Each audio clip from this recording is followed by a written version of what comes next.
欢迎来到人生有道，岁月如歌，道在其中，一起感悟人生。人生在世，只有跟对的人交往，才能感受到的更多的爱和温暖。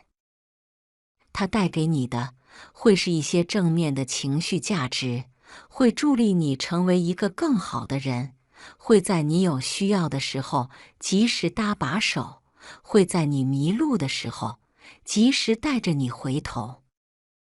相反，如果看错了人，交错了朋友，那么它带给你的伤害将是不可估量的，甚至连同你的整个人生都会被深深的影响。想知道一个人是否值得交往，就要学会观察生活中的某些细节。如果你发现他有以下这些特征，那么我劝你最好避而远之。一，看他的三观正不正。一个人的为人处事，往往是以他自己的三观为准则的。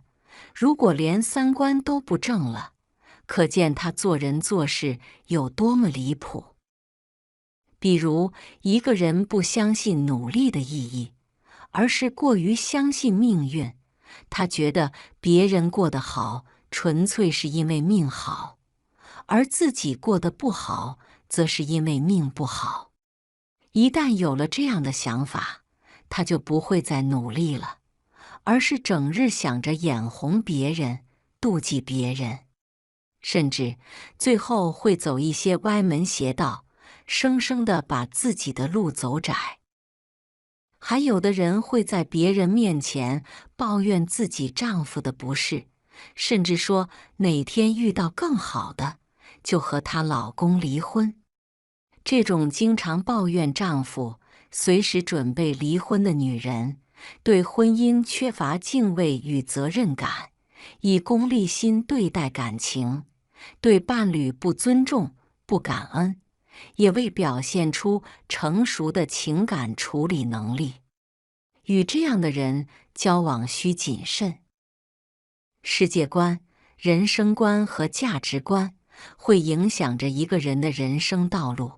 你最终能不能走正道，能不能变得更好，都在于你做出了怎样的选择。如果三观不正，只会步履维艰。这样的人，不管是做朋友、做恋人，亦或是做同事，都是不合适的。他会刷新你的认知，会带给你一些负面影响，尽快远离才是正确的。二，看他是不是诚实守信。有句话说，人无信则不立。没有信用的人，不管是谁都不值得走得太近，因为你永远不知道他会在未来的哪一天失信于你，到时候你会有前所未有的失望，甚至会因此而受伤。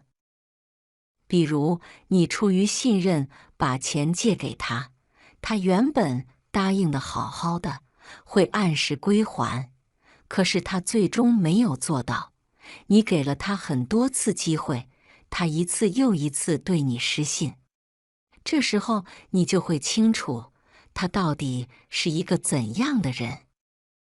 再比如在工作中，某同事在团队合作中承诺完成一部分任务，却在截止日期前毫无进展，导致整个项目受影响。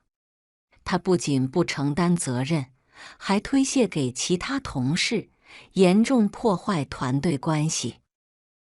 和这些不诚实守信用的人交往，就得小心。三，看他是否懂得感恩。人与人之间的交往，感恩是一种重要的品质，能体现一个人对他人和社会的尊重与珍惜。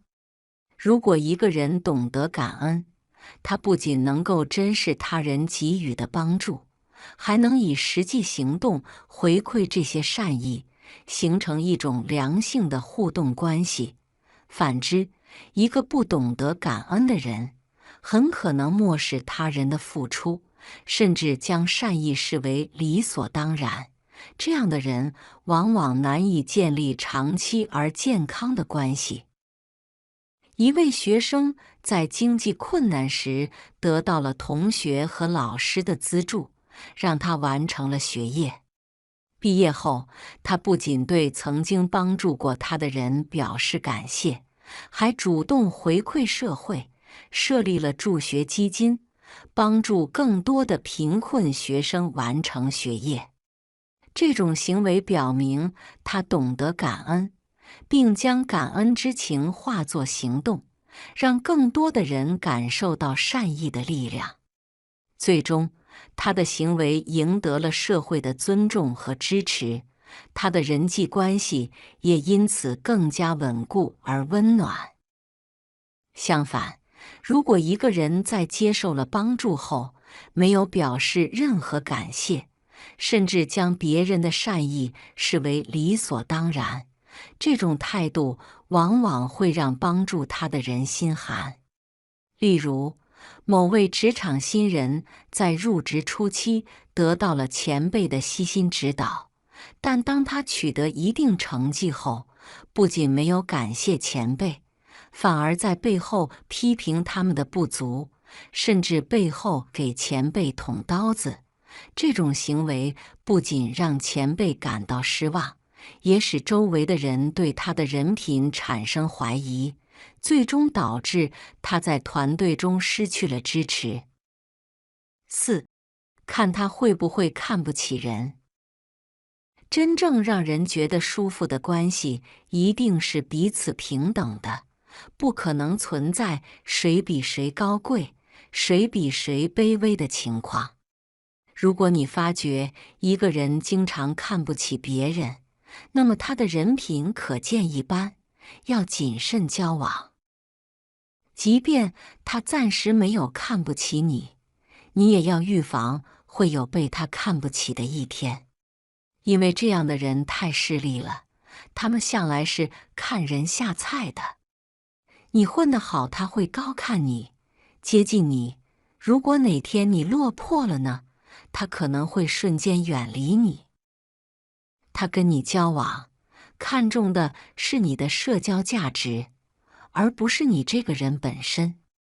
这种人往往把利益看得很重，太过现实。与之相处，早晚会被利用、被伤害，倒不如在一开始就保持距离，不要交心。一个人立足于世，最重要的就是人品。人品不好，一切皆为零。所以，不管跟谁交往，都要先确定对方的人品，以免用情太深，白白被其伤害。人生不长，请记得跟值得的人交往，只有这样，才能有更多的幸福与温暖。